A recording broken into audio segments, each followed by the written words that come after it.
On commence par toi, Lionel, si tu veux bien. Voilà. Voilà. Et donc, alors, je me suis permis de piquer, pour figurer les métiers, hein, je t'ai mis deux visuels. Donc, voici le premier. Monsieur Lionel, la parole est à toi. Nous sommes 56 en ligne. Voilà. Donc oui, ça fait quelques années qu'on travaille sur les exosquelettes, mais pas que, hein. Ça fait partie des solutions qui permettent justement d'assister les agents. Donc l'exosquelette, c'est à contention, mais il y a d'autres systèmes qui existent, bien entendu. Donc on a développé Shiva Exo, on est en train, nous, actuellement, de développer d'autres solutions complémentaires, bien entendu. On teste beaucoup de choses sur le marché. L'objectif, effectivement, c'est pas la solution en tant que telle. Comme j'aime bien dire, l'intérêt maintenant, c'est de comment on peut choisir la solution la plus adaptée par rapport à l'analyse du besoin. Donc, quelque part, comment on va passer de l'identification à l'analyse des contraintes sur le terrain qui vont nous permettre à un moment donné de trouver là les solutions les plus adaptées, qu'elles soient exosquelettes ou non d'ailleurs. On ne ferme pas à que la technologie exosquelette. C'est d'ailleurs valable pour les capteurs, puisqu'on a lancé aussi une campagne de tests, de mesures adaptées au terrain, non pas à laboratoire. Et l'idée, c'est effectivement, je pense qu'il y a plein de solutions qui sont intéressantes sur le marché, mais comment à partir de l'analyse d'activité, enfin, l'analyse des statistiques, l'analyse d'activité, on va déterminer quels paramètres seraient importants d'objectiver de façon à comprendre mieux l'activité pour trouver des solutions. Et à ce moment-là, on va exposer à la question de quel est le capteur ou la méthode ou la techno à utiliser la plus pertinente pour pouvoir arriver à faire ces éléments. Donc je crois que le message maintenant il est clair, hein. Les entreprises savent comment intégrer des exosquelettes avec l'aide effectivement des fabricants, des distributeurs, avec tout le travail qui a été fait au niveau de l'AFNOR, de l'INRS et dans le travail aussi qui a été fait aussi dans les universités, parce qu'il y a beaucoup d'étudiants qui sortent maintenant qui ont des cours sur les exosquelettes, et qui fait que ça permet effectivement derrière d'avoir des demandes qui sont bien construites. Moi j'ai des établissements SNCF qui m'appellent, c'est normal parce que je suis SNCF, mais j'ai aussi quand même quelques entreprises externes qui m'appellent pour me demander mon avis par rapport à j'ai ces contraintes et j'ai du mal à m'y retrouver un petit peu dans les solutions pour lesquelles on pourrait effectivement qu'on pourrait tester par rapport à ça. Donc j'essaye de les aiguiller vers les solutions du marché que je connais et que j'ai pu tester, en précisant bien que, bien entendu, mon discours n'est que conseiller. Après, c'est à eux de tester leurs solutions et de se faire leur propre idée. Donc là, effectivement, là, c'est des activités, on voit que les contraintes, donc en haut à gauche, hein, c'est vraiment une activité de remplacement de siège dans un TGV. C'est une activité que l'on fait énormément beaucoup. Donc là, c'est une étude qui a été faite il y a déjà quelques années et qui marche bien. Les agents continuent à utiliser ce genre d'exosquelette qui leur permet effectivement, on voit des postures qui sont avec des frictions du tronc, et encore là, c'est une posture qui est relativement sotte, parce qu'il n'y a pas beaucoup d'accès pour en faire par rapport à ça. On a des activités en dessous, travail en fosse, sous un train, effectivement, ça on en a beaucoup moins, puisque on doit faire de la maintenance, notamment, je prends toujours l'exemple des semelles de frein, mais c'est un exemple classique, et en haut, sur tout ce qui est au niveau du nez d'un TGV. On a vraiment beaucoup d'activités, et si tu pouvais passer le slide d'après, c'est une autre activité. Donc sur le slide d'après, ça vient. C'est ouais, pas de souci. Attends, il arrive.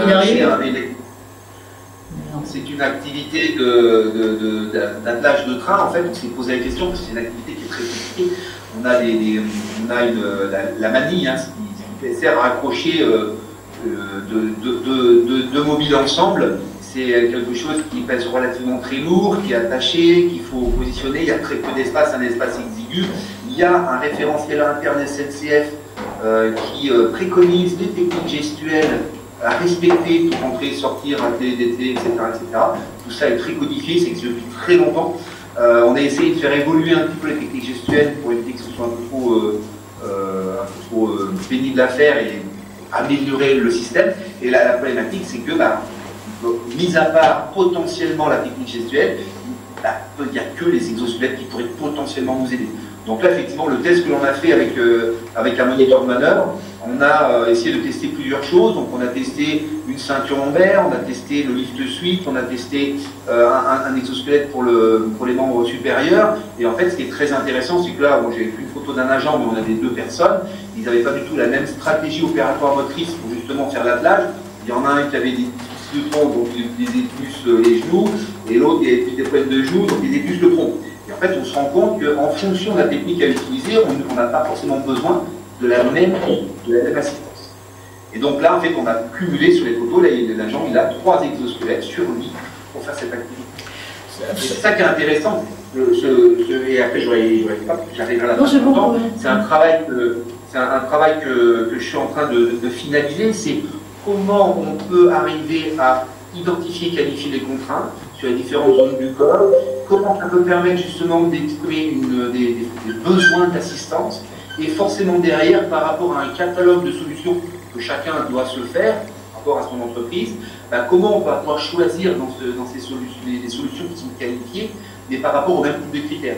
Donc là, typiquement, avec l'outil que j'ai créé, j'ai 7 indicateurs, j'ai 49 critères, j'ai évalué à 95% avec les fabricants distributeurs 103 exosquelettes, qui permet justement d'arriver à essayer de faire ce lien entre l'identification et l'analyse de la contrainte, le besoin, et puis la solution derrière. C'est ce qui a conduit, par exemple, typiquement sur l'exemple que l'on voit à l'écran, de faire un assemblage de ces 3 exosquelettes, parce que ça permet d'apporter une assistance différente sur différentes parties du corps en fonction des techniques virtuelles que l'on doit apprendre. Donc c'est ça qui me paraît moi aussi intéressant, et je finirai par ça. Et la dernière chose qui est intéressante, c'est que là aussi on s'est amusé à mettre des capteurs pour voir ce que ça pouvait donner. Et surtout ce qui est intéressant, c'est que j'ai essayé de qualifier les différents types d'assistance physique que peuvent avoir des exosquelettes. Alors, ce n'est que ma vision. Je suis encore en train de travailler dessus pour me dire est-ce que j'en ai oublié. Mais c'est intéressant parce que ça permet vraiment d'avoir un regard relativement précis sur comment je passe de la contrainte à la solution et comment je peux vérifier que ça marche bien. Une question, justement, Lionel, on voit bien l'itinéraire que toi tu as eu sur toutes ces questions-là. Si on se place, j'allais dire, de l'intérieur de l'entreprise, donc que ce soit à la fois, comme toi, les responsables HSE ou ergonomes, que ce soit aussi les opérationnels ou même les opérateurs, juste rapidement, comment tu as vu évoluer à la fois l'attention, l'acceptabilité et autres, sachant que le point de départ est bien celui que tu dis, c'est-à-dire que l'exosquelette n'est jamais qu'une manière complémentaire à d'autres, une fois peut-être que d'autres types de solutions ont été analysées. Comment tu as vu cette évolution là en 5 ans, puisque je veux dire, nous ça fait 5 ans qu'on se connaît par exemple. Il y a 5 ans, on m'appelait même en interne pour me dire je veux un exosquelette. J'ai même un établissement qui m'a demandé la liste et il l'a acheté. Par contre, il n'a pas fait le travail d'analyse du besoin au départ, d'analyse des contraintes.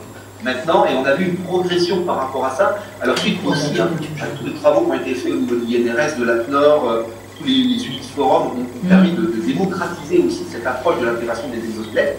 Maintenant, quand on appelle, on dit, voilà, j'ai un pote, j'ai fait l'analyse des contraintes, voilà les problématiques que j'ai, qu'est-ce qu'on peut utiliser comme solution, dans le contrat cadre, voilà ce qu'il y a comme solution, qu'est-ce qu'on peut tester, etc., comment on met en place la démarche d'intégration, etc.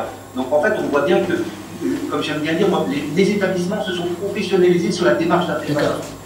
Il n'y a plus cet effet de mode comme on avait avant. Maintenant, ils se posent la question de se dire, voilà, j'ai vraiment une problématique, ça peut peut-être vraiment m'aider. C'est pas juste un effet de mode, c'est pas juste pour faire le buzz comme quoi j'ai essayé un exosquelette. C'est vraiment, voilà, je vais tester les choses et puis on va essayer de déployer derrière. Donc on est passé, si on peut se résumer, d'un certain côté une espèce de demande, genre demande catalogue résultat, catalogue, voilà, je voudrais un catalogue et voilà, à quelque chose qui est plus finalement sur l'amont et une compréhension de ce qu'est le besoin d'une situation.